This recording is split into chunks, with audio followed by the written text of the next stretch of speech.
Hey, yo, it's me, Pops Fan Marmalade, and you're watching the Comics-Related Madness Network. Uh-huh. So come get some. CromCon. CromCon.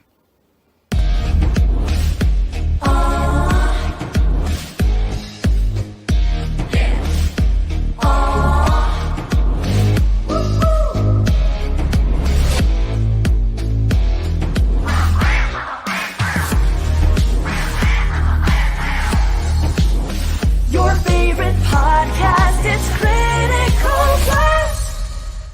Hey, we want to shout out to our sponsors, Daytona Beach Comic Con. If you are a fan of comic books, if you're a fan of comic book conventions, and if you like meeting comic book creators and getting comics and comic-related stuff, then you need to make your plans to attend Daytona Beach Comic Con. This year's show is September 9th and 10th. Silverline will be there, so you should make your plans to be there too. We'll see you there.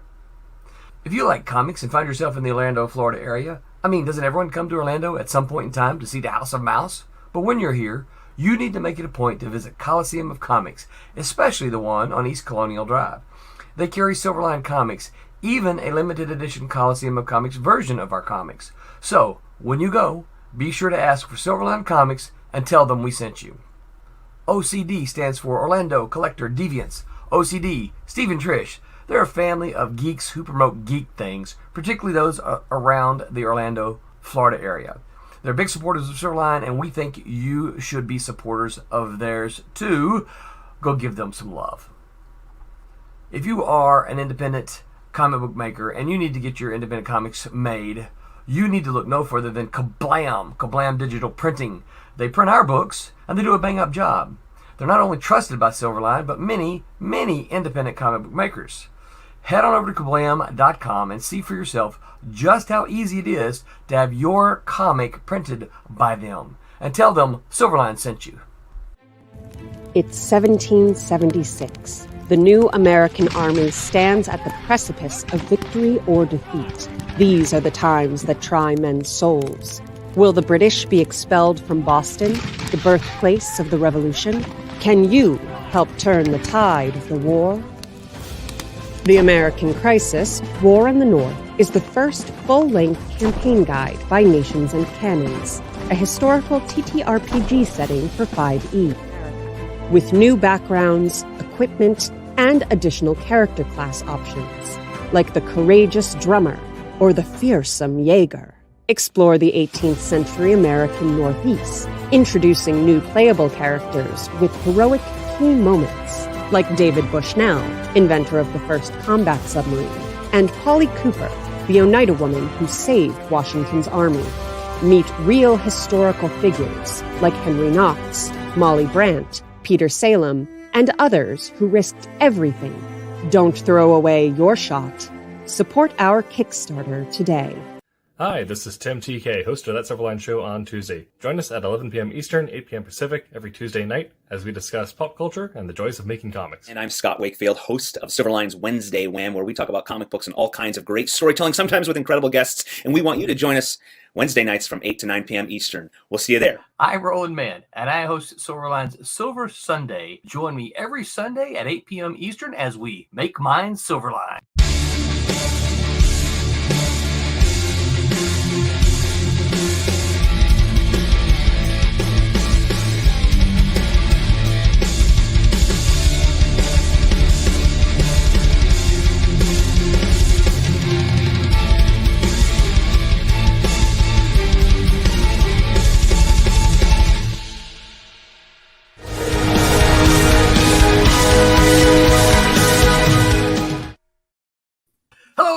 Welcome to That Silverline Show on Tuesday. I'm your host. I am not Tim TK.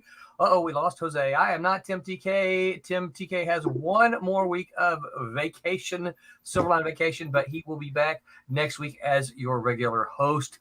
I am joined tonight by Barb Kalberg. Barb, say hi to everybody. Hi, everybody. I am probably going to be rejoined by Jose, who left here and is the regular on Tuesday. He will say hi when he gets back. But we have a special guest tonight who is nervous about all the questions that we're going to ask. My longtime friend, Ross Richie. Howdy. Ross? Hi, Ross. Boy, 3 Malibuites right here. I That's know. right. Barb, we haven't talked in face to face in 30 years, I think, maybe 20. No, I was at the 25th anniversary at San Diego. They brought me in. Wow. Good I to hated see that you. I had to miss that. Yes, you did miss that. Yeah. It was a lot of fun. Yes, it's just San Diego is a long way from Florida, so And it's nothing like it used to be. that's what I've heard. Now it's just one big media thing, and it's just so packed with people you can't even breathe. You have to text people in order to find them. Where are you? So, for those of you who don't know, those of you who are living under a rock, Ross is the founder and chairman of Boom Studios. And tonight we're going to ask Ross all kinds of questions. Tonight's going to be Ross's origin story. Yeah, we always do this to special guests. They have to tell how they climbed the ladder. Well, we're good at origin stories in comics, right? That's right. Yes. That's right. Because your overnight success is a story that we want to know. 18-year overnight success. Exactly. Exactly. So let's start, Ross. By do you want to give any kind of additional kind of information about who you are before we start digging into the past, into the background, that kind of thing? No, I mean, like the sort of my joke about Boom Studios is it's my fault. And so it just kind of covers it. And I think, there's probably a fair number of folks that are watching that don't know who Boom is. I run into them all the time. So Yeah. We publish comics, and we do things like Something is Killing the Children, which we've sold about 2 million copies of. You might have heard about us from Lumberjanes. Yep. Which we've sold over 1 million copies of. And we used to do the Peanuts comics, Power Rangers, Hellraiser at a certain time. We did Keanu Reeves's Berserker, which is the best-selling comic book from the records we could dig up in the past 29 years. Or Keanu likes to say it's the best-selling comic book of the century. And he's probably not wrong, is he? No, he isn't. The thing it might be fun to actually stipulate this for anybody that's a nitpicker, and I know that comic book fans, they're never nitpickers, right? But No, never. The Star Wars #1 that sold 1 million copies, it did it through Loot Crate, and so that was not actually through comic shops, right? And so Berserker sold our copies through comic shops. So that makes us... Now, look, they still sold a grip of Star Wars #1. So I'm not saying that the book didn't work. And John Cassaday is a buddy, and I love Jason Aaron. So respect. Those guys are legends. They're brilliant. And I love Star Wars. It's one of the reasons I publish comics. Yeah. So not naysaying anybody at all. But that is my understanding. So again, I could be wrong. Yeah, and I know I told you before, our regular listeners and viewers know we don't do negative stuff here. We try to avoid, because we love comics and that's what we're about. So we try to make sure that we always stay positive. I know I told you this. Yeah, just to break in, it's just I've been doing this long enough to know that, like, if you say, Berserker sold more in comic shops than Star Wars #1, somebody is going to be like, oh, he hates John Cassaday. And it's like these two things do not correlate. No.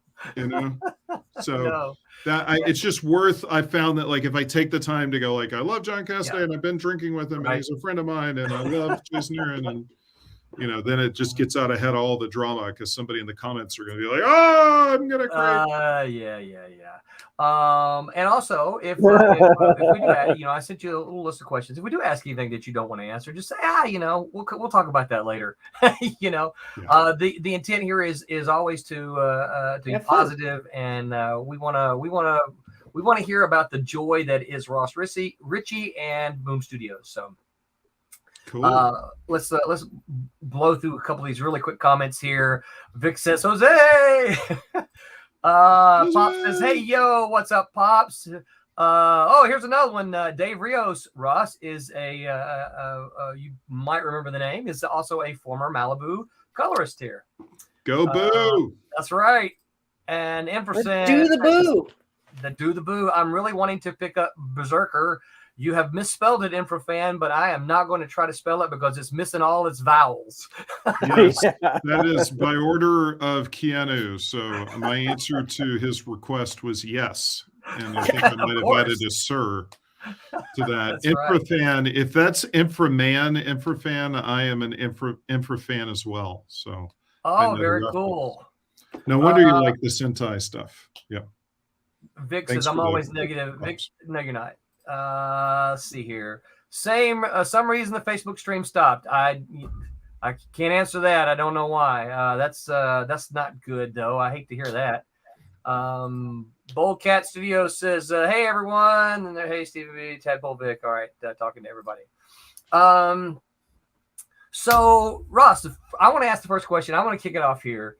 Tell us how your love of comics started. How, what did you read as a kid? How did you meet comics? You already knew comics when you came to Malibu. I know that because of the conversations that you and I had. So you weren't just some marketing guy coming from outside to market comics. You already knew comics.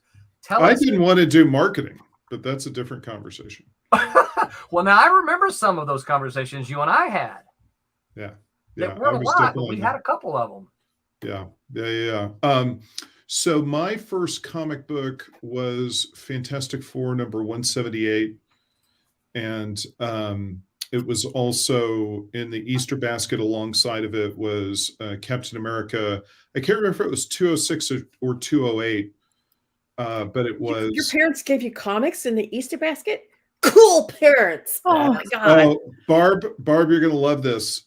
My mom bought an Easter basket, slit the cellophane open at the top, and slipped the comics inside. Oh, sweet. So, yeah. All props to your mom.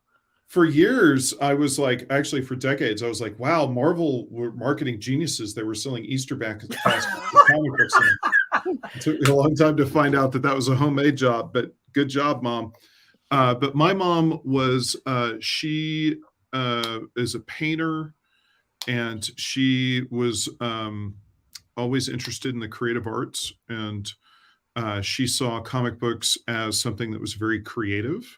That's cool. And she thought stories were good. She thought art was good. And so she also later avidly supported my interest in Dungeons and Dragons. So she was, not in the satanic panic of the 80s. She thought that that is amazing. Yeah. So she was the cool mom. You certainly got a new fan here. I'm not sure I'd go with cool mom, but I'm she was says, oh my God, finally supportive. someone who knows Inframan. Yes. And Princess Dragon Mom. I'm just going to prove that I know. My favorite female villain name of all time is Princess Dragon Mom. Dragon That's Mom. a cool name. It is cool. And we, of course, are joined by Roberta Conroy. Roby, say hi to everybody. Hi. And hello, Ross. How are you? Jose, do you feel like you're crashing a Malibu reunion? A little bit. Mm-hmm. It's I feel like that guy in the corner with a drink just kind of dancing to himself. Yeah. Well, so that's cool. So I remember. But hang on, I got a follow up. So So these two comics, I have very distinct experiences from these two comics. So I am a gigantic Jack Kirby fan. So this is again going to be like, Ross doesn't like Jack Kirby. No. I love Jack Kirby. That comic book, that Captain America comic book, was a Kirby comic. It was a Kirby book, yeah. I remember those. But it was intense. And my first encounter with Jack's work, I was 6. And it was like the figures were sort of carved out of granite. Like everyone felt like they were made of like steel and stone. Yeah. And the action was so powerful. It scared me. It actually gave me nightmares at 6. Really? Was that part of the Mad Bomb story? The Cat Mad Bomb story? It's like right before Arnim Zola shows up. Gotcha. And so if I remember correctly, the story is Cap is getting involved with it's like a dictator in South America. Okay. And they were like fascists, and there's a sequence towards the end where they start putting people in ovens. Oh, no. yeah, and you're 6? Yeah. Yeah. So I think that if that had been only in the Easter basket, I would not be here today. And so it took me a long time to understand Jack. In my early encounters with him, I just didn't get it. Then the Fantastic Four issue was George Perez. And, of course. Yeah. And Sweet George. I was really privileged to publish George. We did a series with him called Sirens. And then when it was clear, right. So try 206 because it wasn't that one. All right. You're doing great work here. Thank you. It's definitely in this run. Sorry to be that guy. No, that's and okay. And so so George, when they knew that he didn't have long, he came out to California to see his Southern California friends and say goodbye. And I was lucky enough to be invited. And I took a copy of 178 and had him sign it for me. Oh, that's sweet. That's cool. Yeah. So that was so the thing that really blew me away with 178 was that it was a Counter-Earth story. And so there was a guy running around that said he was Reed Richards, but he turned into a character called the Brute, which was like a purple version of the Hulk. And yep, that's it on the right. It's 207. Good call to pull both up. Yep, it's 207. The Tiger and the Swine scared the hell out of me. And then so there was Tigra, there was Thundra, there was the Counter-Earth Reed Richards who turned into the Brute, not to be confused with the Hulk when you're 6. Right. And there was the Frightful Five, there was the Fantastic Four. I mean, I was just like, yes. I was like, I want all of this. And I always have this discussion with my friends that are in editorial at Marvel and DC where, there's the understandable attitude that every comic book is somebody's first comic, so you need to make it clear. And that comic book was not clear. Yeah. And but it was like part 5 of part 8, and it was like everybody in the kitchen sink, and they all had been doing something, and they're all going to do something, and exposition everywhere, and it was just nuts.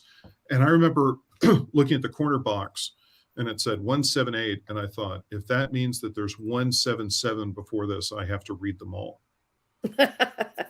And so I have an 8-year-old and a 10-year-old daughter. Yeah, that's on the left. Yeah, your daughters are adorable.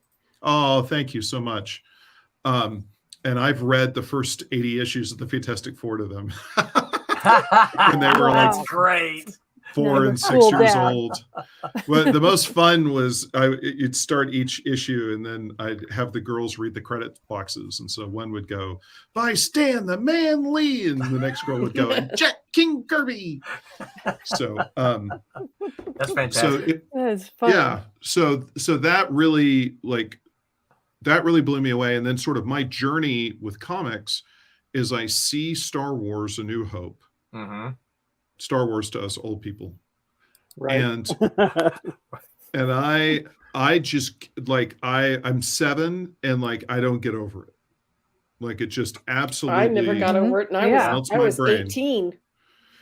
And then my problem is at my age, at 7, you can't if I could have segued into reading science fiction novels and read Heinlein and Asimov and all, I might not have gone into comics. Yeah. See but because that's really a strong pull. Right. And comics came out monthly, and there were no TV shows. Like when Battlestar Galactica came out in 1978, a year later, it was clearly a Star Wars ripoff to me. Yep. Yeah. And I don't know if you know, it was such a Star Wars ripoff that George Lucas sued him. Oh no, I didn't know that. Yes. I just knew that Dirk Benedict was cute. Yeah, of course. I get that.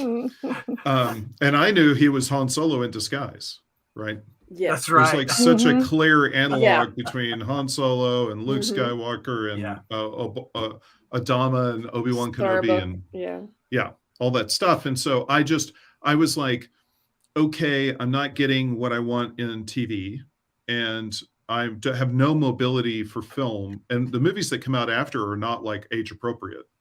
There's it gets dark really quick. So 1970s, it's R-rated. woo, Right. and dark and weird. And here was the Fantastic Four every month. And my reading pattern originally was all those licensed books that came out after, because what's funny is Fantastic Four was science fiction to me more than superheroes. And so I really had this love for science fiction. Wow, Thomas. It really is a Malibu reunion. It is a wow. Malibu Isn't it? Feels Amazing. Hello. Jose just keeps dancing. Yeah, no kidding. Sorry, dude.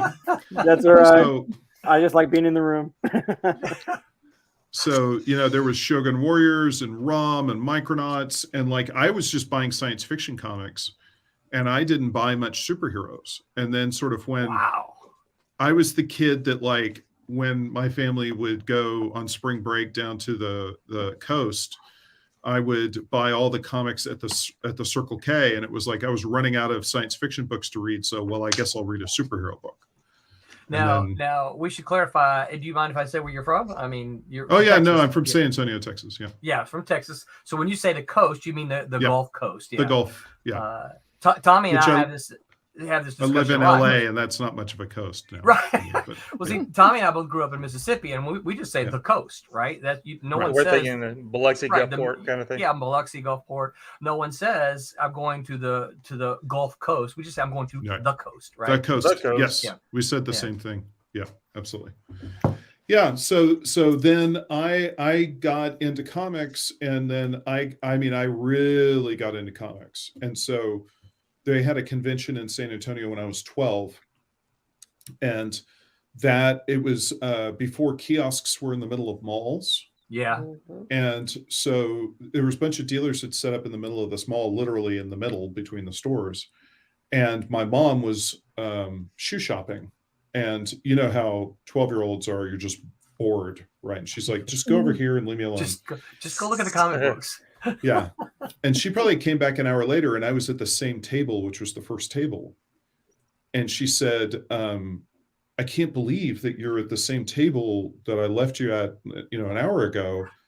And I was like, well, what are you talking about? And she was like, well, look at all these tables. And I still remember like looking up and realizing that there was more than one table. Like I couldn't fathom there would be that many comic books.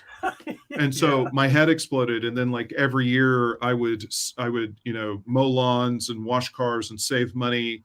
And then, by the time I'm 14, I've got $60 and I'm getting my giant size X-Men #1. And then it's like comic shops are comic shops happened before then, but I was such a newsstand kid and I had no access to a car or anything. And so then as I got older, I got, somehow I got a subscription to Comic Buyer's Guide. And that just changed everything. Right. And so all of a sudden, I remember they were talking about American Flag, and I bought the first issue of American Flag, and I didn't know what the hell that was. Like, it was so much smarter than me. It was so much more mature than me. Yeah. I just don't say that around Howard, though. No. Howard's so tired of hearing the story. No. Don't say it's smarter to Howard. Don't tell him that. Yeah, well, Howard doesn't need a reminder that he's smarter than everybody else here. He knows and it's true. The thing was, that was the comic book that I set aside, and I was like, I'll understand this when I get to be older. And I remember I always liken it to Apocalypse Now. Apocalypse Now came out when I was 9, and I was like, that looks really interesting. I'm going to get to that when I'm older because, oh, that's cool. Good choice. Good choice. Yeah. I'll understand it then. That was like American Flag is going to go over here. And in like 4 years, I'll go back to it and it'll make sense. And I'll understand why everybody loves it, which happened and it's true. So anyway, so I way into comics. Then I go to school at the University of Texas to get a film degree. And I entered the fine art program, painting and drawing originally, and decided that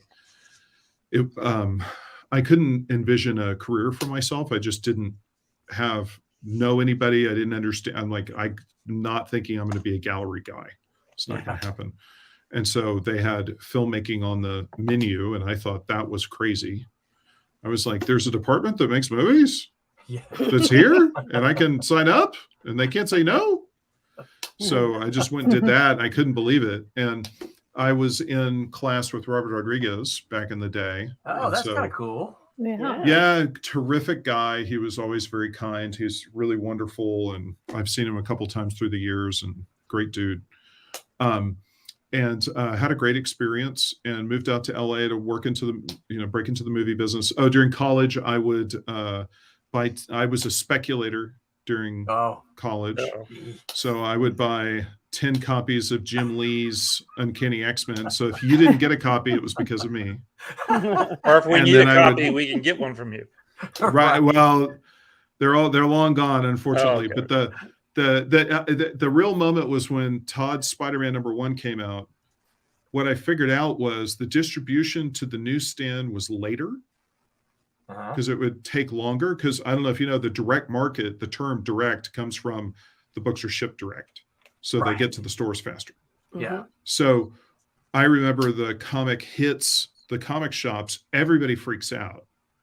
And they were immediately marking up copies. Yeah. And then I was at 7-Eleven and they had a stack of them, $1.75. I was like, they're $5 at the comic shop. So I used to do the same thing when I worked at Walmart. If I missed something at the shop, I could wait a couple of weeks and then grab them at Walmart. Yeah. And so then I would trade it in for credit, and that's how I got my Silver Age collection. And so I would get Gil Kane. Gil Kane would visit the store. Gil Kane would be flown in from LA, and he'd sign at the Austin conventions and stuff, and I'd get Silver Age Green Lanterns and get Gil to sign them. Wheeler dealer. That's pretty cool.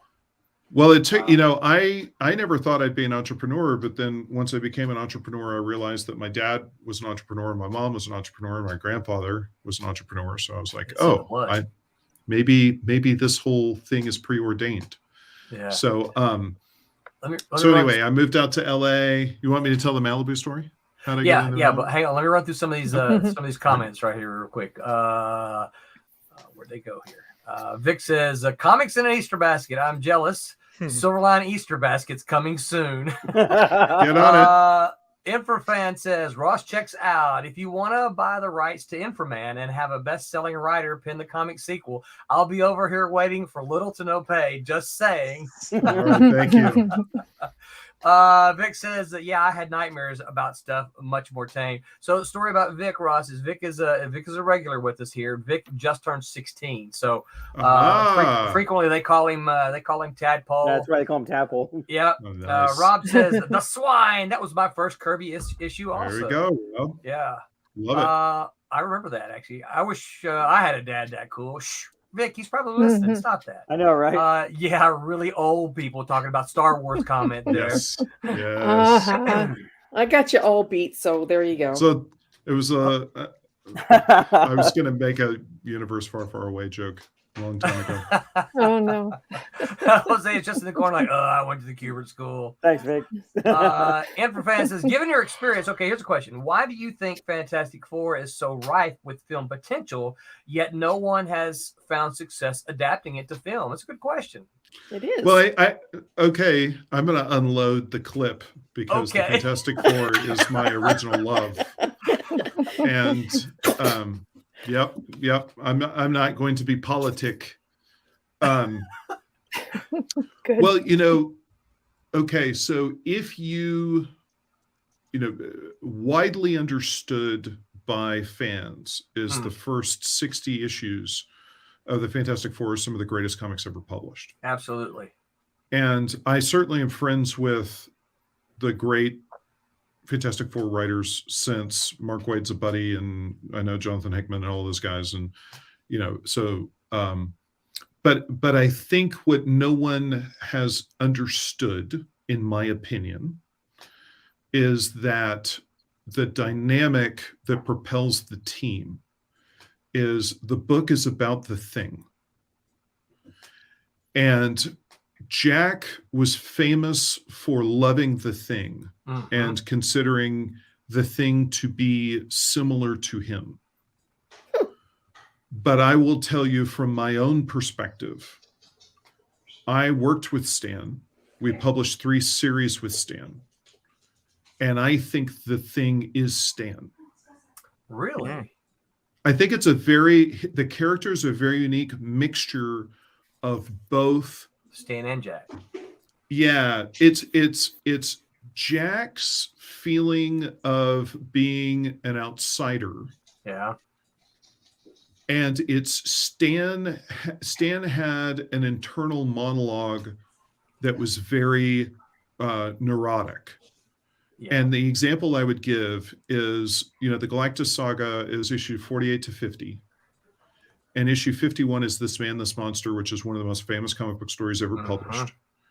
And if you remember, what happens is the Thing comes up the Baxter building to the roof, the first page. And it's the aftermath, and the Silver Surfer is standing there talking to Alicia Masters. Right. And the Thing walks up, looks at them, sees this beautiful angel, which is the Silver Surfer, and immediately thinks, how could Alicia, he loves Alicia, how could she ever love me? Doesn't say anything, turns around, and goes on a long dark night of the soul, which is This Man, This Monster. And it's basically a comic book full of self-revulsion. And if like Jack's work before, if you go read Boys Ranch or, sort of the mainline stuff, or you go read The New Gods after, there's not that kind of introspective, like there's recursive characters that are monstrous. Like Ransack the Reject and Karnak, it's not Karnak, the red carrot guy, two of my favorite characters from the Eternals that are like very much in that mold. But he did like the Stan, the Stan self-doubt, he projected big time, but it was also, there was a lot of self-criticism. Yeah. And I think that the Thing is this lovable teddy bear, and there's no other character in comics where he is this powerful but insecure, like one word, like the Yancey Street Gang stuff. It's a bunch of kids playing tricks on him. Yeah. And he can't take it. Right? It'd be like LeBron James being worried about a bunch of 8-year-olds pickup basketball game. Right? It's just the fragility that he has. There's a sensitivity to him that I think is Stan. And again, this is my opinion. Mark Evanero tell me I'm an idiot. But the point is that character has not, no one understands that character in the filmic expression so far. So that's number one. Number two is Reed is a mid-1900s vision of a positive patriarch. Yeah. Yeah. Married to the positive vision that's 20th century science. So we're all very familiar with Dr. Frankenstein, who is the first mad scientist. Right. Right. And you get these Dr. Savannah in comics, you get these depictions. Lex Luthor certainly is the mad scientist run amok. And this is a manifestation of our fear, right? The bomb. It's like, okay, we have these scientists are going to go out, they're going to create this technology. And like we're going through it now with AI, right? Of like, what is this going to do? Yep. Right. Yeah. We're going to explore this. This is going to get out of control and it's going to endanger us. But Reed was the NASA version of that, right? It was the exploratory positive, and he was always the one trying to contain and control and protect everyone. And it was this very positive paternal father figure. Yeah. And we don't do positive paternal father figures very well in pop culture anymore. No. And those two characters are really the axis, and they're being best friends. And the way that Reed feels responsible for turning Ben into a monster, like that's the franchise.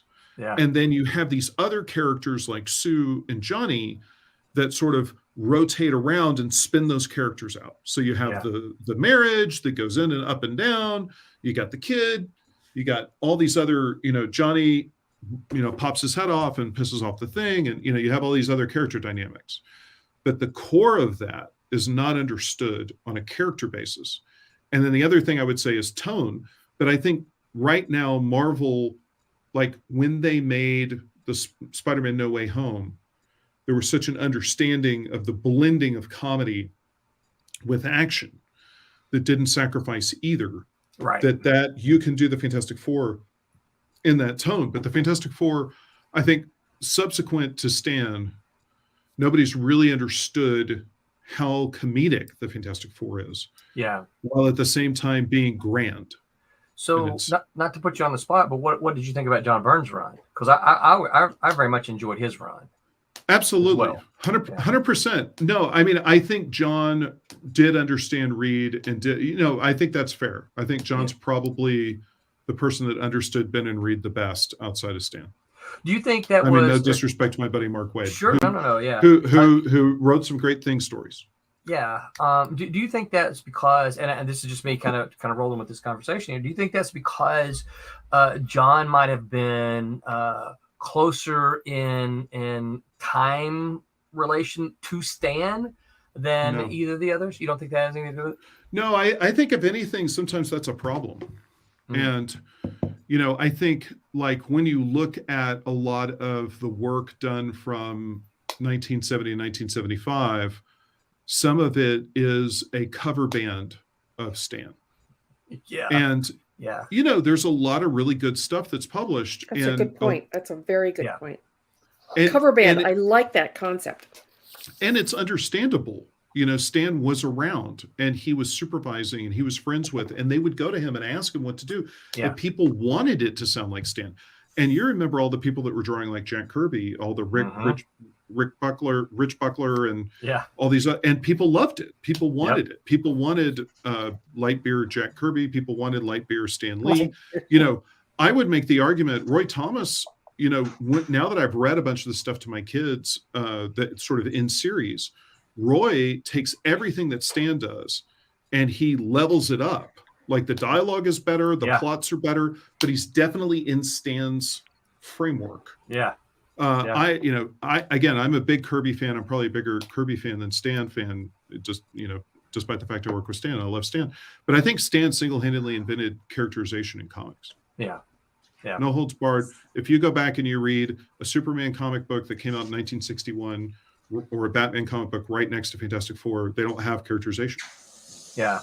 I hate, one of the things I hate to see on the internet is it's kind of popular to bash Stan now in favor of Jack. I love them both, I hate to see these groups devoted to, let's talk about how bad Stan was because Jack did. I'm like, can we just say that, hey, they were like the Beatles, I think.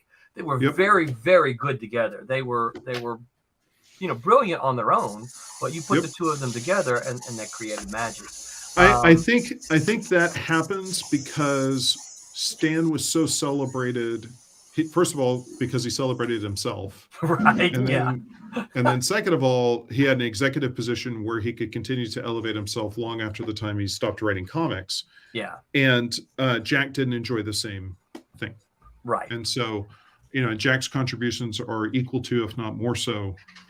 And so I think fans want to put their thumbs on the scale and balance the scale. And I understand why. I mean, I wish, there's a reason I taught my kids who Jack King Kirby was.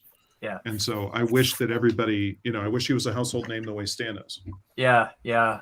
I think a lot of us in comics do. So I'm going to run through some more of these comments here. That was a big I answer to mentioned that to Fantastic you, Four question. You didn't, you mentioned Kirby DNA, and since we talked about Kirby, are you okay if I talk about that? Sure. Okay. All right. Good. All right. So let me get, I got to scroll back up, you guys. Thank you, all you in the comments, for being patient with me. Vic talks, we're talking about, I think you said American flag. He said, I feel the same way trying to read it. And then he said, so 2 more years and he can read it. Give yourself a little more time. Yep. Everfan said, you need to work with Robert Rodriguez to adapt The Last Ronin to film. I appreciate it, but The Last Ronin is Teenage Mutant Ninja Turtles, which IDW publishes. That's right. I guess Ross didn't always make good decisions in comics. And then he goes, oh, never mind. That's genius. It was close. Greg Harm says, evening. What's up, Greg? Glad of you to join us. Let's see here. Geek Man and the Masters of the Thunder Nerd says, I don't think I've ever read a single Fantastic Four comic. Well, then, Geek, we're kicking you out here. Just kidding. I remember the cartoon, though, and the Thing was always my favorite. Geek, those early issues of Fantastic Four are very easy to get. Reprinted, not the originals, of course, but reprinted. You would do yourself a tremendous favor and find those. Vic says, Ross, were you part of the semi-famous Stan Lee brunch? No, I wish I was. Yeah, I guess I'm not sure what that is, the Stan Lee brunch. Oh, whatever it was, I wasn't invited. Yeah, neither. Rob says Karis. Close. I don't think so, but yeah. Okay. People treat it like it's a giant cosmic stuff, and it's all about a semi-functional family. One of the things I've always thought, I hear that people talk about, the Fantastic Four. It's all about family. For me, Carcass. That's classic Jack Kirby. Like take a word like dead animal carcass, change the spelling, make it a character. Yeah. Let's see here. Emperor Fan says, great observations. Like, it bugs me how most people today have such a cynical view of Reed, and modern stories feed off that. Yeah. I think that's a fundamental misunderstanding. I completely agree with you, Emperor Fan. You and I are on the same page. So before we get to the Malibu story here, I do want to, since we're talking about Kirby, I want to talk about this Kirby DNA a little bit. I told these guys just a little bit about the concept. So several years ago, I approached Ross and said, "Hey Ross, I want to redo my Cat and Mouse comic. Boom's doing a great job. Will you publish?" Ross said, "No, Roland, I love you, but I don't want to do your book." Sorry. No. It was very good. Ross, as always, Ross was the consummate professional, very kind to me. But one of the things in that conversation that you mentioned, Ross, was you said, what I see in this book, Roland, is a lot of Kirby DNA. Now, at the time, I'm like, Ross, what do you mean by that? You explained it to me, and elaborate if I get some stuff wrong. You explained it to me is that Kirby DNA was that we have generations of artists who have learned from, if not Kirby, they learn from the people who learn from Kirby, and then they learn from the people who learn from him and learn from him. So that what we've got is generations of artists who have ultimately learned from Kirby, and so they have that DNA. Now, what you told me at the time is that what you were really looking for folks that didn't have that Kirby DNA. You were looking for, because I want some different kind of art. I don't want that Kirby DNA. Yep. Can you want to talk about that just a little bit, and maybe kind of your thoughts behind that? Because I am incredibly fascinated by the idea, and even Jose said before we started, he goes, that would be interesting to try to trace someone's genealogy. Art genealogy. When he told me about this, I says, well, I didn't know anybody's comic book art really until I saw Wendy Peeney's, and then I was influenced by her. And he goes, well, who do you think she was influenced by? I'm like, so you have Kirby DNA. Yeah. Yes. I love that idea. I love the concept. Yeah, well, okay, so if you go back, and we'll just go all the way back, right? So if you look at Captain America Comics #1 with Cap punching Hitler, so nobody had ever, what's the best way to put this? So the standard for how adventure fiction was illustrated prior to that was Prince Valiant. And that was pretty. And it was illustrative. Yes. And I'm a huge Hal Foster fan, but it looked a little inert. What's fascinating is I just recently bought a Prince Valiant archive collection that Fantagraphics put out and went through that first book, and I can pick the Kirby poses out. Roland, it'll blow your mind. Really? Yeah. Oh yeah. No, there's like this stance, like it's just clear that Jack had all this Hal Foster next to him while he was drawing. But how Jack innovated was he put action on the page that pushed past the boundaries of a pretty picture or illustration. He went more into the realm of cartooning. Yeah. With that punch has so much power. Like for us, it's wallpaper. It's like, this is standard. It's like old timey. But at the time, it was like putting on 3D glasses at the newsstand in 1941. Like people's heads were smoking. They could not handle how action-packed that cover was, much less that it actually had somebody ripped from the headlines. Imagine, Putin with, Zelensky just giving it to him, and it's like you're like 7 years old and you're like, oh my God, this is so cool. This is crazy. Well, let me ask you a question though. So let me interrupt you just for. So do you think that DNA then tracks back to 41, or do you think it tracks to maybe 60? Well, 61 is when Fantastic Four. Well, okay. Because so you see what I'm saying, right? Because I don't see Jack. Well, I started in 41 for a reason. Okay. And the reason I did was that, Simon and Kirby do Captain America for about a year, and then they go to DC, and they're so successful at DC that they're the first creative team that's advertised in a comic book as why you should buy it. Interesting. Right. So these DC ads, you can look them up. They're scanned on the internet. They say, buy the next issue of Sandman, Adventure Comics featuring Sandman, because it's another Simon and Kirby masterpiece. So they're the wow. Okay. Yeah. And what happens then is basically Jack single-handedly changes the vocabulary of how comics are drawn. And so if you go back and look apples to apples and you compare, like another contemporary who's a brilliant master is Mac Raboy, right? Who did this amazing Captain Marvel Jr. covers that are just mind-blowing, melt your brain, but they're all inert illustration. Like they influence Wally Wood. Wally is much more like all the figures are like statues. Right. Right. Jack's characters are like all they're always breaking the pant. They're off the pant. They're jumping. They're just nobody's super dynamic. Still. Yeah. Spit always coming from their mouth. It's motion. It's a frenetic, hyperkinetic. And so he literally in the 40s, there are people trying to draw like Jack. See, I didn't realize that. Yeah.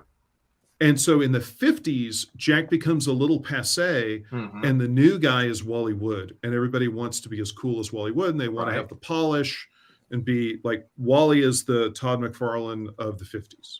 Then that's how Jack goes on to the Monster Books. The Monster Books was getting exiled to Siberia. And then when he hits the ground running with the Marvel books, he's a seasoned veteran. I mean, Stan was like 42. Yeah, Jack was in his 50s. Yeah. So, and so a lot of the dynamics that looked new to us as superhero readers, a lot of it has more to do with the fact that superheroes were not being widely published. And so Jack was doing that in gangster stories, and he was doing it in romance comics. And we just weren't interested or reading or looking at any of that stuff. And so when he shows up with the superheroes, and then you add this remix of, like, I would argue Stan's characterization. And then you also have, like, the first couple issues of Fantastic Four, they don't have costumes. And they just completely blow up and reinvent the superhero genre of, like, what it is. And it's this mixture of all of these elements. And then it becomes something as a genre that transcends. I mean, in 1955, the superhero genre is Batman, Superman, and Wonder Woman. Right. Yeah. It's like 3 comics, and there's like 150 series being published a month. Yeah. They were like a footnote. And so when Marvel happens, and the way that it takes this sort of dead genre and revitalizes it, which is not to say that the Silver Age Flash didn't happen before then, and the Green Lantern. Right. Okay. But the way that Marvel just transforms it and creates all this juice and energy. And Jack was such a revered figure who was loved. It was one of the ways that Stan would get artists to come over to Marvel, is like to work with Jack, because the other artists are like, oh God, really want to be next to Jack Kirby. He's such a master. And so then Stan starts to take, like, the John Romita, the first couple of issues that Romita does Daredevil Stan had Jack do breakdowns to teach John Romita how to draw, because John Romita was a romance comic artist and he had no dynamism in his work. Yeah. And so he literally is forced to draw over Kirby breakdowns. So I did not know that. That's awesome. I didn't know that either. Wow. So that's when you start to, and when you get to Steranko, what Steranko is, I love the Steranko, Romita Spider-Man stuff. Those are awesome. and it's, but the dynamism, it ain't Ditko. Right. Like Ditko is Right. so far beyond a master. All respect to Ditko, but the dynamism is not Ditko; it's Kirby. Right. Yeah. And when you get, by the time you get to Steranko, what Steranko is the love child of Wally Wood and Jack Kirby, 50-50. Nice. Right. And Steranko's the next level. He's like the Jimi Hendrix of comics, where like he changes the polish, he changes the sophistication. He tells you, those Nick Fury stories tell you could do something bigger, higher, cooler, more James Bondian, in the way that those James Bond movies were action films that kids could watch, but adults could watch it with a straight face as well. And it was cool and sophisticated. Yeah. Right. And so then that escalates things. And so then what's the weird piece is Neil Adams, because what Neil does is Neil takes, if you've ever looked at Stan Drake's work, it's amazing how, and of course Neil was Stan's apprentice. So no wonder Neil drew like Stan. Right. But basically this illustration, a focus on the faces and expressive, we all have, the Neil Adams expressive face as a hallmark, right? But the dynamism of the figures is Kirby. And so it's like it's almost like if you had like a skeleton, the skeleton is Kirby, and then, or better yet, is like the engine is Kirby and the chassis is Stan Drake. And so he took Stan's like comic strip romance toolkit and he applied it to this dynamic action. And once you get Neil, then you get that, like, whoever wasn't on the train before, everybody's on now. Right. And so because Neil influenced, like, Jim Lee, like the Neil Adams, I mean, Neil Adams influenced everybody. Yep. But like even the people that you look at, like, I know younger fans look at Jim Lee, and Jim is transcendent and a friend, and I adore him. Yeah. And Jim will tell you what Neil did for him, but people have a hard time connecting the two. Right. But like Neil is arguably the foundation of what Jim's work is. It's and all those early Jim's Image work guys is Neil said Adams with Art Adams over the top. You're right. Yeah. And all those early Image guys have said that multiple times. Yes. Those were their influences. Yeah. Yes. Yeah. So that's where you get that genealogy of how it descends. And I'm just hitting the Mount Rushmore. Yeah. So that the way it dispenses. But Steranko is important because Steranko was the artist. Right. And so there was a lot of folks that were aspiring for that. He had such a great concept of black and white. Yeah. His black and white concepts were just beautiful. Yeah. Well, noir. Well, again, it's, and I don't know how much look at the Wally Wood. That's the Wood influence. You see those the 40 panels that always work. Yes. It looks like something Steranko would have done. Yeah. Right. Yeah. I have that up on my wall, by the way. I don't know how much you use this, Ross, but I think that is a brilliant concept, and I think you should write something, some sort of educational history of essay here. Let's talk about Thank you. Because I've just been, ever since and this was several years ago. Ever since then, I've just been, this something that I look and I'm like, man, what a great idea. And Cassisi Harris even says, great discussion. Really love the DNA concept idea. Thank you. Ancestry of comics. Yeah. Infrafriend says, Bruce Timm for sure. Bruce Timm has so much Kirby in his DNA, and he's one of the artists that influenced me growing up. The DCAU got more and more Kirby-esque as it went along. So then, Infrafriend, you have Kirby DNA in you through Bruce Timm, which is it's one of the things that I absolutely love. Ross, it was one of those things that it was a rejection of cat and mouse at the time, but it's like this idea you planted in my head. It's like, man, what a brilliant concept that is to think about, Well, you're very kind. Thank you. And, like one of the things that I thought about with Boom was Kirby's DNA is such part and parcel of how Marvel and DC comics are created now. Yeah. It's a part of what the audience wants when they go to buy a Marvel and DC book. And so when I look through Boom Publishing, I'm like, well, I can't just be Marvel and DC, me too. Yeah. So what I need to be is I need to be the thing that you can't get at Marvel and DC. That's going to make you, cross the aisle at the comic shop and go like, I need to get that. Yeah. Like you look at something like Power Rangers, and that doesn't have any Kirby DNA in it. You don't want the same old. Right. Yep. Yeah. Yeah. Got to be different. Well, so before we get to Boom, then let's tell your Malibu story then. How did you because I took us on a couple of and I know these guys have some questions too. So how did you go from where you were? That's such a weird story. To so I'm out working as a production assistant for freelance in film. I drove Wally Shawn around for a day. If you don't remember who Wally Shawn is in A Princess Bride, he's the guy that says, "Never start a land war in Asia." I love that. Okay. I love that guy. Yeah. So, and if you like the movie Beautiful Girls, I drove Ted Demme around for a day. So just, these fun, sort of being 22 in LA stories. And I was sort of, freelancing is not for me. Scrambling around for what the next assignment is took a toll on me. And so I was at a convention, and they had a big video comic book convention. Are there other kinds? And first I've heard of it. They had a big video running of this. It was a MMA kickboxer from England. Was starring as one of the characters. I'll be dog. Okay, go ahead. And so it was Hardcase. It was, I think Gary Daniels was the athlete / actor's name, was portraying Hardcase in a 5-minute music video where he was running around as Hardcase to a soundtrack music playing.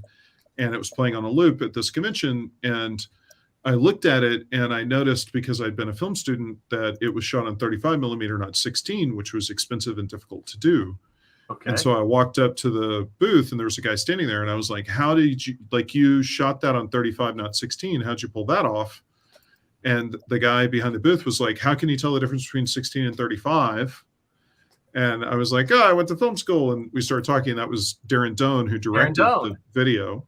Sure. Okay. And so Darren went on to become a director, a feature film director, and has directed some Christian movies. Yep, absolutely. And so he's got his own Wikipedia page if you want to look that up. Now, was Ken Dario with him? Ken was not at that time. Okay. And so so at that point, we got along really well. And Darren grabbed somebody at the booth and was like, we should hire Ross. Probably Tom Mason. Oh, Tom didn't want to hire anybody. I ended up becoming kind of like Tom's Robin, and Tom was so cranky that I think he would own it nowadays. But Tom didn't want to hire anybody. I think it was probably more like Chris Ulm. That's funny. I needed think Chris sunshine of positivity, some optimism. And then I remember San Diego Comic-Con was soon thereafter, and they were like, can we meet at San Diego Comic-Con? And I sat at a table back when you could get a table at San Diego Comic-Con at the food court, and had some version of a job interview. And I think I did something like, who was the guy that did War Strike? And they said, Wang Wen. And I was like, yeah, you need to put him on every title you have, which is not necessarily something you should say in a job interview at a comic book company, but they tolerated it and offered me a job. So I took it, and and I was supposed to go work for Darren. And the idea was, so for those who don't know, since we have a lot of Malibuites here that do, the original idea was they were going to make movies based on their comic books. They were going to be straight to video movies that they would sell to direct market comic book shops and sell to Broadway 2020 / Blockbuster. It was a Marvel model today before Marvel did it. Yeah. And they made Firearm eventually, but basically that Nightman. didn't work, and they scrapped that.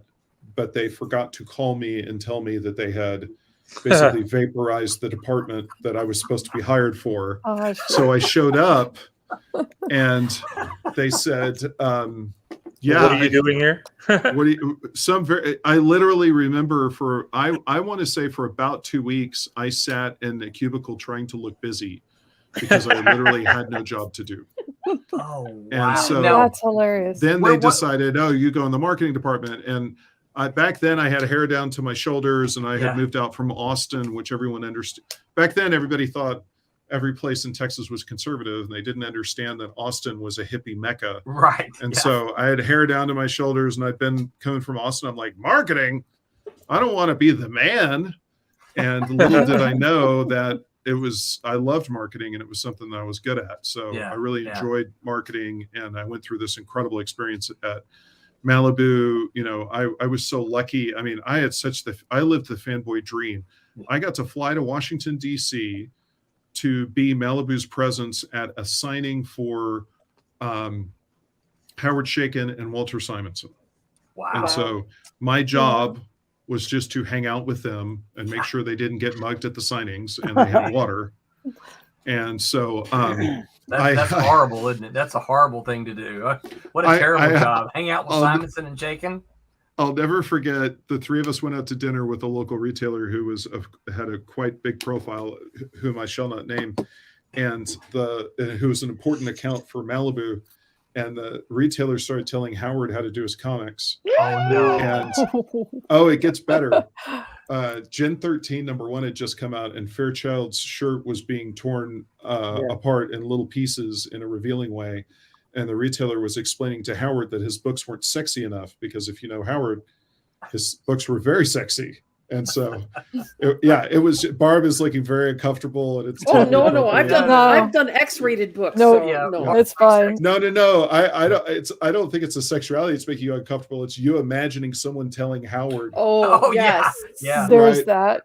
You should do books like J. Scott Campbell. Yeah. Malibu stories are always my favorite. Says I've had retailer experiences that were uncomfortable.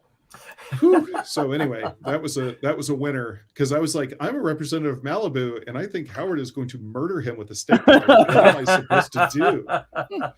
I think Howard, if he was here right now, would say, I didn't murder him with a steak knife. What happened? Yeah. Howard Chaykin didn't end up mugging the shop exactly owner? Mugging would have been the good version. So anyway, great memories. Got to hang out a lot with Barry Windsor Smith, who became a dear friend, and was super lucky with Walter Simonson. I mean, the legends, got to be with legends, got to hang too much with Jim Starlin. It was such a great experience. Gil Kane, you're just sitting at your cubicle and Gil Kane comes by. I mean, you remember that, Roland? I do. Yeah. And that's the one of the things I do, positive memories. Absolutely. One of the things I remember specifically about you is that you were absolutely so full of energy and ideas. And you know, it was just like, hey, what about this? What about this? What about this? What about this? What about this? And some of the times I'm like, dude, I just got to get my comic out. It's like, you know, I'm not sure you'll address this question, but I'm going to pop it up because Infrafan has asked it. He says, there's all sorts of speculation, but why do you think Marvel shall move the way they did? And then there's part 2. And do you think Marvel will ever bring those characters back? So no, Marvel will not bring the characters back. Okay. So my understanding, and I will make text what I think the founders of Malibu have to make subtext. So I can get an angry email from Dave Ulbrich and tell Mason later. My understanding is that Scott Rosenberg is attached to produce any expression in film or TV, and Marvel does not want that. You are the only person that will ever come out and say that with a straight face. I can. Yes, you can. You can. Well, I don't think it's any slight on Scott, right? No, Scott negotiated a good deal. He attached himself in perpetuity to these as producers.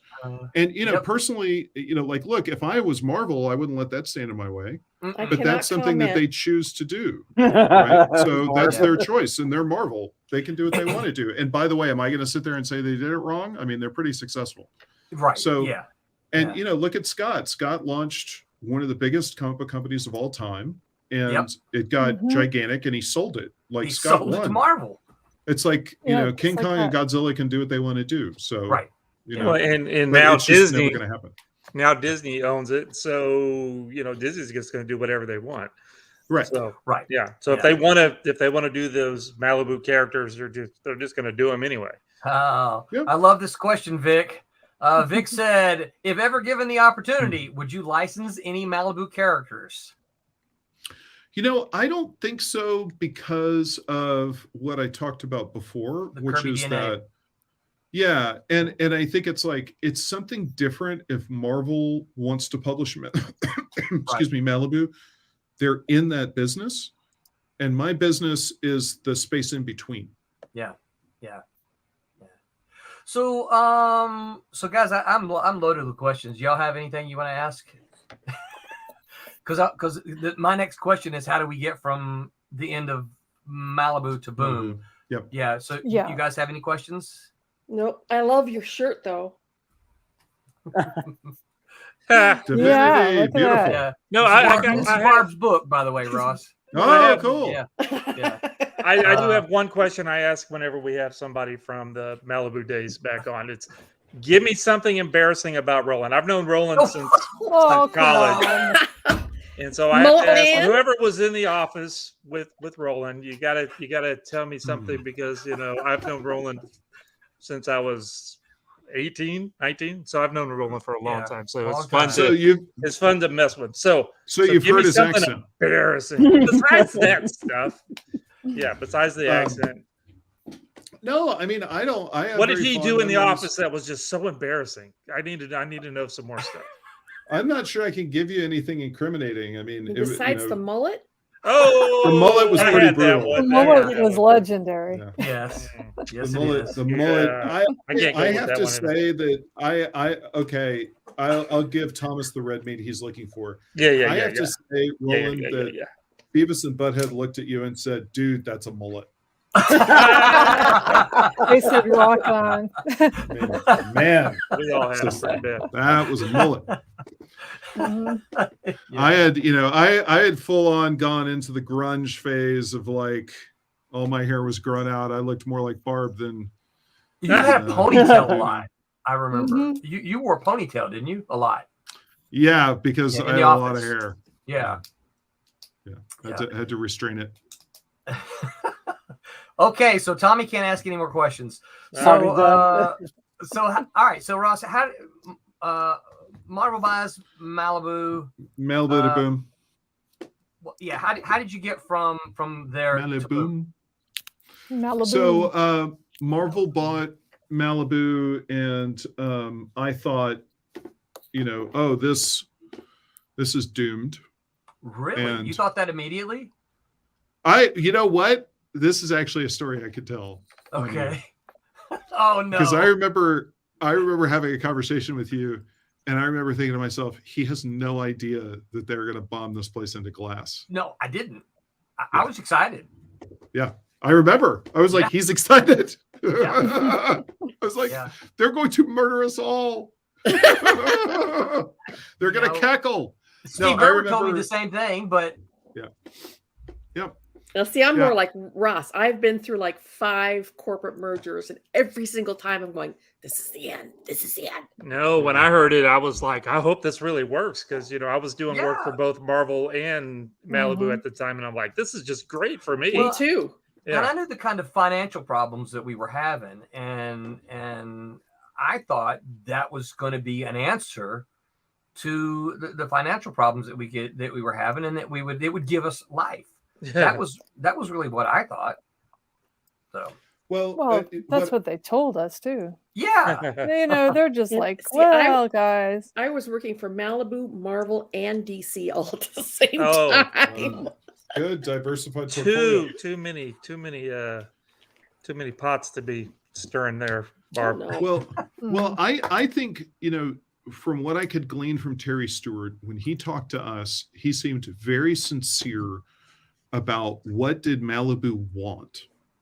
and it felt like he was ready to provide resources. Yeah. And I think that was sincere. Yeah. So what was your role at very that like time? me. What were you doing at that time for Malibu? I was chief marketing woodchuck. Okay. So it was Tom. Tom sort of ran the marketing department, and I was the number 2. I got you. So that was, whatever that entailed, like writing marketing copy and posters and blah, blah, blah, and handling retailers. And the, for me, I had First Comics was very influential to me. Kamika was influential. Pacific Comics was influential. Eclipse was influential. And those were my heroes. And I loved Marvel and DC, but it was exciting to be the new Marvel or the new DC. Yeah. And that's what I thought, well, like if you can have a future where you create the next generation of heroes, and when I looked at Malibu, I was like, that's what you can do. And when I felt like the opportunity wasn't properly embraced, however that would come, to really kind of transform and take things to the next level and really kind of like go to, and who knows, they might have had a conversation with Terry and Terry got too busy and he couldn't give them the resources. Yeah. What did I know? I wasn't privy to any of those conversations, but the thing I did ascertain, the Marvel editorial and marketing team came over and we all had a summit. And what I saw was the Marvel folks were like, folks like Carl Potts were very open-minded. Absolutely. Grunwald. Yep. Yep. But there was sort of a, what the hell is going on? Yes. Yeah. How is this going to work? I don't understand. This is a little scary. And so I kind of looked at that and I was like I was a big enough of a nerd to know that, DC had been built through acquisition, right? Yeah. So they bought the Charlton characters. They bought, if you're a World War II fan, the big World War II comics were acquired.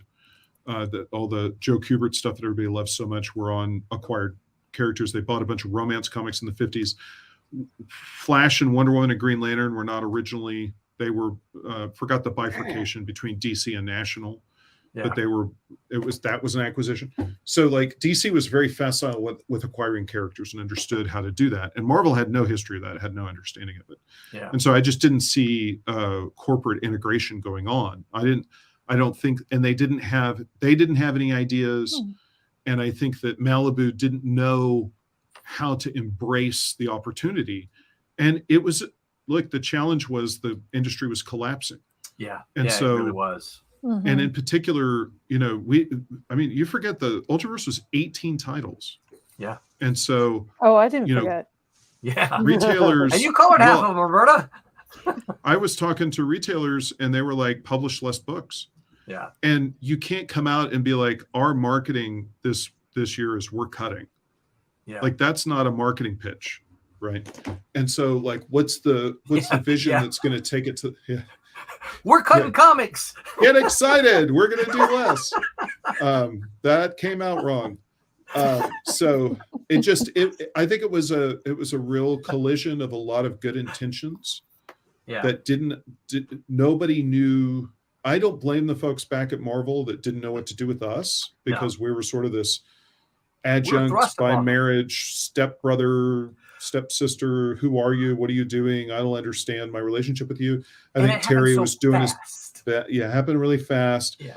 Terry, he's got his own chapter in history of what he was a candy guy. So how much was he really going to understand? We needed more than, Rune Conan crossover and, being Lint, Adam Warlock, it's like, but that's not their fault that we asked for that. Yeah. So they were asked for Thor to appear in Godwill and they did it. Yeah. And so I always look at Marvel as very honorable through that process. Yeah. And so, I don't know. It is funny how a lot of the people want to blame Marvel. Sure. When they're number one, you always want to blame, number one. Yeah. We'd be in good shape if it wasn't for this tyrannical, right. It is funny to hear you say, company, though, that you immediately was like, oh no, we're doomed. When I absolutely remember my thoughts were, hey, this could be really good for us. Turned out not to be, of course, but yeah. So I was busy getting the hell out of there. So what did you do then? Working on his resume and printing them off before they took all the copiers out of the office. Yeah. Right. So how did Boom come about then? Well, because it wasn't immediate. No. I got a job as a reader reading scripts for the celebrated Trimark Pictures, which is known for making the Leprechaun movies. So people would submit scripts and I would read them and tell the Trimark executives if they were worth reading. And eventually I graduated to reading scripts for William Morris, which is a big talent agency, in case people don't know. And I eventually, I read American Beauty for Kevin Spacey, and then migrated to the point where I became Arnold Schwarzenegger's reader, and told him not to do all those bad movies, but that they were paying $20 million a movie. So it's hard not to do all those bad movies. Like, anyway, hey, gotta get paid. And at the same time, I would option comic books and shop them for the feature film rights. And really? Yeah. And so the big one, as Ross Richie? Yeah. Okay. So the big one. Can you talk about any of them? Yeah. Well, Matt Wagner's Mage was the big project that most people would know. Really? Yeah. Cool. I did not know that. And that was a great process. Learned the town and how it worked, and got an agent, and went through getting punched in the face a million times and a million bad development meetings and getting passes. And, it's just, you're young and you're resilient and you can take all the rejection. And it was just a thrill to me to walk onto a movie studio grounds, just park. Yes. Yeah. Mage. Love Mage. And, getting to park in the studio parking structure and walk in and not have them kick you out was just a thrill. And so that was great. And I went through that whole process, and things, it got to the point where, like with Mage, they were like, oh, I hope you're not doing anything this summer because we're going to be shooting in Toronto. And, there was like half a dozen projects that were all, everybody was excited, and then they got killed. And I was like, you don't get paid very well up front. Right. And so living off of scraps was horrendous. Yeah. And so I had made a process. One of the things I'd done at conventions was I had told freelancers that if they were offered a deal from Hollywood, that I would be happy to tell them, in my opinion, whether or not the deal was good or not. And I'm just some dude. Yeah. Right. So caveat, I have not made a movie, and, you could be like, well, he's Ross, shut up, but if they want to bounce off of someone. So one day Keith Giffen called me. Lovern Kinzierski gave him my number. Yeah. And Giffen calls me, and he was getting offered a deal on Trencher from Mel Gibson. Wow. And I said, here's the deal, is like, your deal isn't A+, and it's not an F. Like, you're right in the middle of the pack. And there's aspects of it that you can improve, but you're probably not going to be able to because you probably don't have much leverage. And so if I was going to pick of these 5 things to improve in the deal, I'd improve this thing because you could probably actually get it. Your mileage may vary. Go with God. And so Keith got a kick out of talking to me, and Keith can talk. And so we had 2 guys talking. You could tell from tonight that I can talk. And so we had a lot of fun. We talked back and forth and got to be friends. And then he called me up one day and he said, I'm doing a book at Image and you're writing it. And I said, well, Keith, this is a great plan. My only flaw in the plan is I'm not a writer. And Keith said, I am doing a book at Image and you're writing it. And I was like, Keith, do you understand that you're one of my heroes? You understand that you've worked in comics for 30 years and I've read everything you've ever done. And I've made little checklists on little index cards and run around conventions to buy every single thing that Keith Giffen's ever done. So if you say to me one more time, I am doing a book at Image and you're writing it, I'm going to say yes. But before that happens, I'm going to warn you that I am not a writer. and you are a writer, and you should know better than to try to get a writer to write a series, because I can't write. And Keith said, I'm doing a book at Image and you're writing it. I was like, okay, Keith, I gave you plenty of warnings. Now, just as a fanboy, I'm going along for the ride. 3 strikes, you're out. I'm doing it. Yeah. Yep. Mm-hmm. And so, he called me up. He was like, well, how are we going to split the money that comes in for the project? I'm like, I'm doing this for free. Are you insane? You're Keith Giffen. Take all the money. Like, I shouldn't be paid to do this. Take all the money. This is your bad idea to get me to write this. And I was like, here's how this is going to go. I'm going to suck. I'm going to turn in a bunch of stuff that sucks. You're going to read this. You're going to be like, oh my God, I made a bad choice. Then you're going to say, this needs to change. And you're going to be worried that I'm going to have my feelings hurt. And my feelings are not going to be hurt because I'm going to suck. And at least I know it. And you can change it and you can make it better. And then we'll ping pong back and forth until the point where you're happy, because I won't know what I'm doing. And somehow we'll get through it. And hopefully you'll still talk to me at the end of it. And so that was Dominion. And it lasted just a couple issues. I don't know that we even got to issue 3.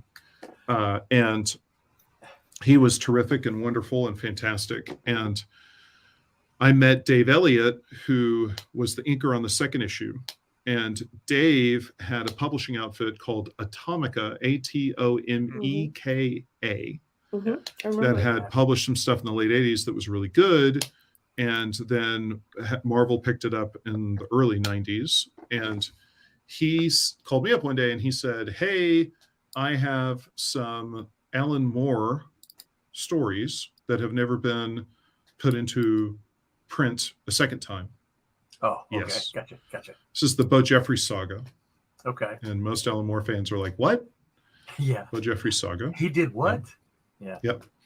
And he was like, do you know any publishers? And I was like, oh, yeah. And I sent it over to Joe over at Oni. And I think I sent it to Eric Stevenson at Image. And I sent it around to all the publishers I knew. And like 6 months went by and nobody bit. And so I just called Dave up and I was like, I'll do it. And Dave was like, okay. And it was a reprinting of material. And so we brought A1 back and it sold. And we did something else and it sold. And then I called up Keith and I was like, hey, Keith, you're not doing Funny Justice League anymore. And Funny Justice League is awesome. Yes. Why don't you do Funny Justice League again? And Keith was like, no. And I was like, how about you do the Funny Justice League with the names changed? Like, instead of it being Guy Gardner, you call him Y Gardner. Like, that'd be awesome.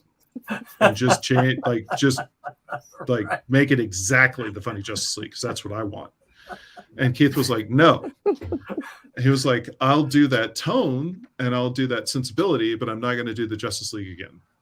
And I said, okay, seeing as how I have no leverage, I'll accept your answer.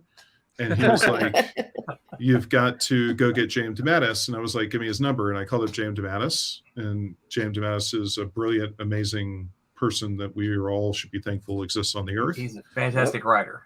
Yep. And for some reason, he said yes, which I still don't know why. So if I was him, I would have been like, kid, get out of my face.